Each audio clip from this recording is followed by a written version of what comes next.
ओम नमः शिवाय। शिव महापुराण रुद्र संहिता उत्तरार्ध अध्याय 22 वृषभावतार वर्णन। नंदीश्वर बोलिया, हे બ્રહ્મસુત, હવે શિવને વિશેષ અવતાર સાંભળો, જેમાં એમણે વિષ્ણુના ગર્વનો નાશ કર્યો છે. જ્યારે જરા અને મૃત્યુથી વ્યાકુળ દેવતા અને દૈત્ય પરસ્પર રત્નોને લેવાની ઈચ્છાથી ક્ષીરસાગરનું મંથન કરવા લાગ્યા, તો સમુદ્રનું મંથન કોના દ્વારા થાય એના ઉપર વિચાર થયો. ત્યારે તે સમયે આકાશવાણી થઈ, તમે દેવતાઓ પોતાની બુદ્ધિથી ક્ષીરસાગરનું મંથન કરો. તમારું આ કાર્ય જરૂર થઈ જશે, એમાં કોઈ સંદેશ નથી.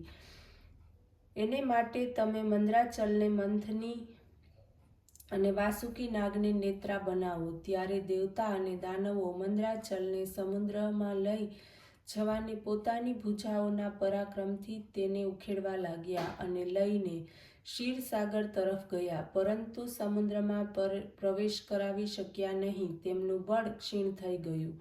મંદરાચલ દેવતાઓ અને દૈત્યોના ઉપર પડ્યો. કેટલાય દેવતાઓ અને દૈત્યો તેમાં કચડાયા. પછીથી સચેત તથા શિવની સ્તુતિ કરવા લાગ્યા. શિવે તેમને બળ આપ્યું. હવે તેમણે તે પર્વતને ઉઠાવીને ક્ષીરસાગરના ઉત્તમ તટ પર લઈ જઈને તેને પાણીમાં મૂક્યો.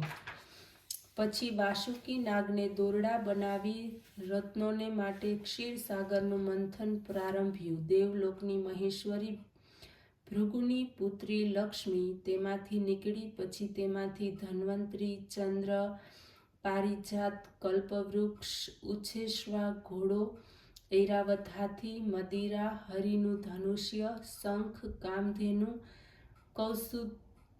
કૌશતુભમણિ તથા અમૃત નીકળ્યું, સાથે કાલકૂટ વિષ પણ. જ્યારે અમૃત નીકળ્યું ત્યારે તેના નીકળતાની સાથે જ એના ટીપા બહાર પડ્યા. તેમાંથી સુંદર રૂપાળી સ્ત્રીઓ ઉત્પન્ન થઈ. તે રત્નોમાંથી લક્ષ્મી, શંખ, કૌસ્તુભ તથા ખડગને વિષ્ણુએ ધારણ કર્યા. ઉશ્રેશ્રવા નામનો ઘોડો સૂર્યને લીધો. ઇન્દ્રએ પારિજાત, કલ્પવૃક્ષ અને ઐરાવત હાથી મળ્યા. ભક્ત વત્સલ શિવે કાલકૂટ ઝેર સ્વીકાર્યું.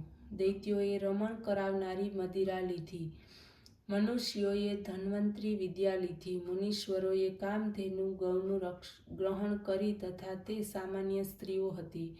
તે બધી મોહિની રૂપ બની ગઈ. પશ્ચાત અમૃતના માટે મલિનચિત થયેલા તથા વિજય ઈચ્છનાર દેવતાઓ અને રાક્ષસોમાં પરસ્પર ઘોર સંગ્રામ થયો. સૂર્યના સમાન તેજસ્વી બલિ વગેરે દૈત્યોએ બળપૂર્વક દેવતાઓને જીતીને તેમની પાસેથી અમૃતકુંભ પડાવી લીધો. ત્યારે દૈત્યોથી પરાજિત દેવતાઓ શિવજી પાસે ગયા. શિવની આજ્ઞાથી વિષ્ણુએ માયાપૂર્વક સ્ત્રીનો વેશ પરિધાન કર્યો. અમૃત કુંભ છીનવી લીધો. દેવતાઓને અમૃત પાયું. દૈત્યોએ મોહિની પાસે જઈને કે અમને પણ અમૃત પીવડાવો, પંક્તિભેદ ન થાય. શિવની માયાથી મોહિત દૈત્યોએ અમૃતની વહેંચણી માટે અમૃત કુંભ રૂપધારી વિષ્ણુને આપ્યો. આ સમયે જ એ દૈત્યોએ અમૃત ઉત્પન્ન થયેલી સુંદર સ્ત્રીઓને જોઈ તો તે તરફ ફરી ગયા. તેમણે તેઓને પોતાના સ્થાને લઈ જઈને રાખ્યા. શિવની માયાથી એમના સર્વથી મોટા અને ગુપ્ત સ્થાનો બની ગયા. પશ્ચાત એમની રક્ષા કરીને સર્વ દૈત્યો એક બનીને અમૃતને માટે દેવતાઓ સાથે યુદ્ધ કરવા લાગ્યા. દેવાસુર સંગ્રામ ત્રણેય લોકમાં પ્રસિદ્ધ થયો. વિષ્ણુથી રક્ષિત દેવતાઓ વિજય થયા. મહાત્મા વિષ્ણુએ સર્વ દૈત્યોને મોહિત કર્યા. ઘણા બધા દૈત્યો માર્યા ગયા. જે બચ્યા તે પાતાળમાં વિવરમાં સમાઈ ગયા. વિષ્ણુએ ભયભીત દૈત્યોની પાછળ હાથમાં ચક્ર લઈને પાતાળમાં મારવા ગયા. ત્યાં તેમને દૈત્યો દ્વારા સ્થાપિત ઘણી બધી સ્ત્રીઓ જોઈ. આ સ્ત્રીઓ ચંદ્રમુખી હતી. વિષ્ણુએ એ સર્વની સાથે રમણ કર્યું અને અનેક યુદ્ધ કુશળ પુત્રો ઉત્પન્ન કર્યા, જેમણે પાતાળથી લઈને પૃથ્વી સુધી ઘણો ઉપદ્રવ જમાવ્યો. દેવતાઓ અને મુનિઓ કષ્ટમાં મુકાયા. બ્રહ્મા મુનિઓને સાથે લઈને કૈલાસમાં રહેતા શિવની પાસે ગયા. બધાએ મળીને શિવની સ્તુતિ કરી. આ સ્તુતિથી પ્રસન્ન થઈને શિવજીએ વૃષભનું રૂપ ધારણ કર્યું. વિષ્ણુએ પાતાળ લોકમાંથી લાવવાની ઈચ્છા કરી તથા દેવતાઓને આશ્વાસન આપ્યું.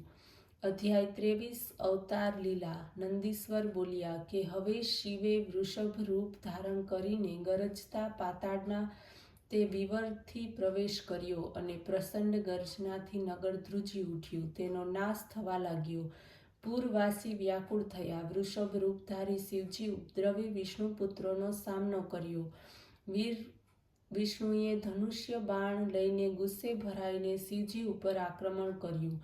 વૃષભ રૂપ રુદ્ર પોતાના શિંગડાથી તેમને ખરીઓ એમને માર્યા.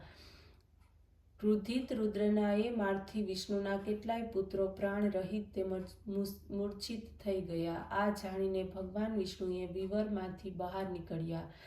એમણે પોતાના પુત્રોને મારી નાખનાર વૃષભ રૂપધારી રુદ્રને ઓળખી એમના ઉપર પોતાના બાણો અને દિવ્ય અસ્ત્રોનો પ્રયોગ કર્યો. પરંતુ પર્વત નિવાસી રુદ્રે એ વિષ્ણુના સર્વ અસ્ત્રોને કાપી નાખ્યા. ત્યારે એ વૃષભ રૂપધારી શિવને ઓળખીને વિષ્ણુએ કહ્યું, હે દેવ મહાદેવ, હું મૂર્ખ છું. આપની માયાથી મોહિત મેં આપની સાથે યુદ્ધ કર્યું. ભલા કોઈ પોતાના સ્વામી સાથે યુદ્ધ કરે? હે પ્રભુ, મારા ઉપર કૃપા કરીને મારા અપરાધને ક્ષમા કરો. હે મુનિ, ત્યારે વિષ્ણુના આ વચન સાંભળીને ભગવાન શંકરે કહ્યું, તમે તો ઘણા બુદ્ધિમાન છો. પછી બધું ભૂલીને મારી સાથે શા માટે દ્વંદ્વ યુદ્ધ કરવા લાગ્યા? શું તમે તમારા સ્વરૂપને મારે આધીન હોવા છતાં ઓળખી શક્યા નહીં? હવે તમે અહીં રમણ ન કરો. આ દુરાચારથી નિવૃત્ત થાઓ. વિષ્ણુ શરમાયા ત્યાંથી ચાલતા થયા.